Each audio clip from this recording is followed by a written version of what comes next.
Why do we kiss? If you stop and think about it for a moment, kissing is actually a pretty weird thing to do. As Michael in the show The Good Place pointed out, mouths weren't made to do that. Yet it is such a familiar action for humans that the action has many different names, even within a single nation. There are even multiple ways to kiss, from the chaste kiss on the cheek to the more passionate necking. What makes this less obvious way of showing affection so recognizable around the world? We didn't need movies and TVs to show us about kissing, though they have certainly taught us a much wider way of thinking about it or doing it. Humans have been kissing for as long as we know. But why? Before we proceed, please make sure you've subscribed to our channel and to never miss out on our new informative videos. Now let's see what drives us to kiss, or at least what scientists think is behind this apparently universal romantic expression of love. Number 1. It's not quite so universal. Believe it or not, kissing is cultural, with less than half of human cultures actually indulging in the activity. In fact, less than half of the people who kiss do so out of a sense of romantic feelings. That actually makes perfect sense because parents kiss their children, acquaintances kiss on the cheek and hello, and a wealth of other non-romantic displays of affection. Remember, if you live in a kissing culture, it is just as likely to mean something other than a romantic interest. Still, even cultures where kissing isn't common can recognize what is happening when two people kiss on screen. So why do we kiss? Number 2. Boost the immune system, maybe. Kissing has been around so long that it's pretty much guesswork as to what has made it so easily recognizable. One of the most popular theories has the act being one of love, but definitely not romantic love. You probably know that some birds regurgitate their food for their young. In other words, bird babies eat chewed up and sometimes pre-digested food from their mother's mouth. It is thought that this is how babies learned to eat solids in early human history. As off-putting as the idea may be, it actually makes sense.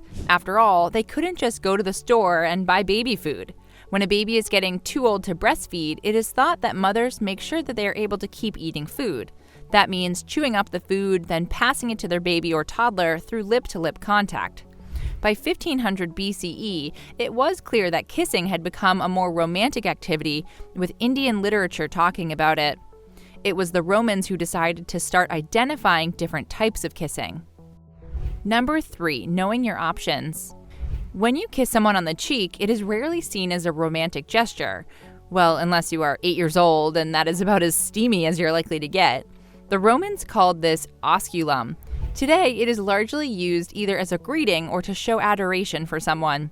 Moving into something a little more romantic, we have kissing on the lips, or as the Romans called it, basium. Your first romantic kiss is almost certainly this kind of kiss. It's a little more intimate than a kiss on the cheek, but not nearly so steamy as our next type.